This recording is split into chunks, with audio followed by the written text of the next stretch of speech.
aujourd'hui pour une nouvelle revue vidéo sur un liquide de chez Evijuice. Aujourd'hui, nous parlerons du dernier liquide qu'ils ont fait en collaboration avec BCJ. On parlera du moussaillon. Alors, comme vous avez pu le voir, le moussaillon, au niveau du descriptif, on a de retour de leur tour du monde, les cales pleines de fruits exotiques. Le moussaillon vous plongera dans ses souvenirs d'enfance avec son mélange de saveurs pomme, poire et une touche de vanille. Un e-liquide pour les pirates au cœur tendre. Donc clairement sur celui-ci, on sera sur du fruité, c'est bien indiqué dans le descriptif. Voyons un petit peu ce que donne le packaging. Donc au niveau du packaging, on est comme ceci. Donc comme à son habitude, Evijuice travaille sur des formats de 30 ml remplis à vin que vous pourrez venir booster. Donc l'étiquette en elle-même fait penser à un parchemin, comme le flibustier qu'on a pu voir. On est clairement sur une gamme qui fait penser, de par leur nom et leur packaging, on est vraiment sur une gamme type marin, pirate, tout ce qu'on peut aimer. Donc l'étiquette fait penser à un parchemin. Dessus, on retrouve donc le logo en gros de chez Evijuice, un petit voilier en dessous avec le nom du jus, donc moussaillon. Sur les côtés, on aura donc les infos légales. De l'autre côté, la composition. On est sur du 50-50. Donc c'est pas mal, ça passe dans absolument tous les matos. Et petit plus, je trouve, c'est cette étiquette qui fait pas le tour. Au moins, on peut voir où on en est. On voit bien le niveau de liquide.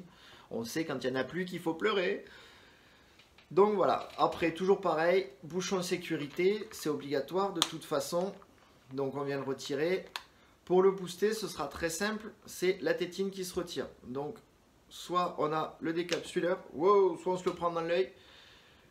On peut le retirer tout simplement avec les doigts, en évitant de faire comme j'ai fait, de se le prendre à côté de la tête.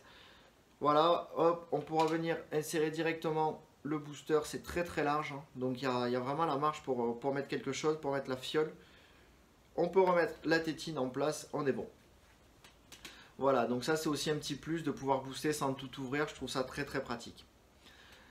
Donc pour chaque jus, avant de le goûter, il va falloir le sentir. Donc pour le sentir, on prend, on met sous le nez, on respire très fort, c'est très bien, c'est très simple. Donc pour moi, l'odeur, je retrouve une pomme. Je retrouve bien la pomme en premier lieu. Et qui vient se bonifier sur l'odeur de la poire sur le retour. À la fin, on a clairement une bonne poire. Donc on va voir au niveau du goût maintenant, en sachant que la vanille, je la retrouve pas. Sur l'odeur, je la retrouve pas. Je retrouve bien la pomme, la poire, mais j'ai pas la vanille. Donc on va passer au test. Au test, comme d'habitude, j'ai pris mon tube Meka Sandman avec le Leto monté avec un Stagred dedans, un Stagred à 0,28.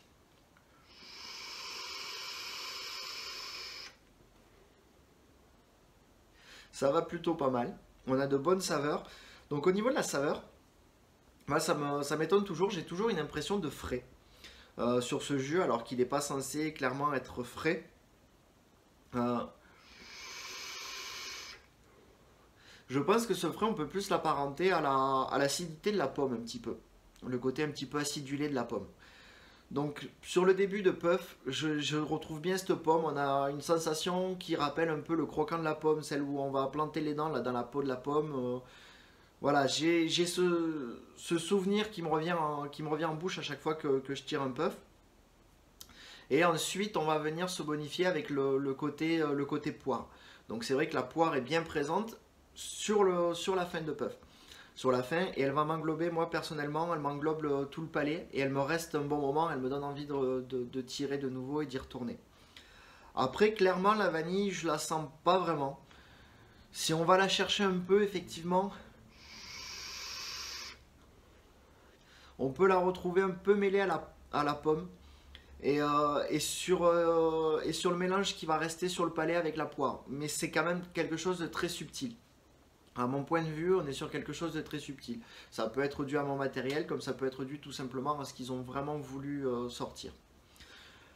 Donc voilà, pour le test du jus, on en est sur ça. Donc clairement un bon fruité qui est très très bien retranscrit. On retrouve bien les saveurs de fruits qui sont données. Juste comme je disais, la vanille, je la trouve plus légère.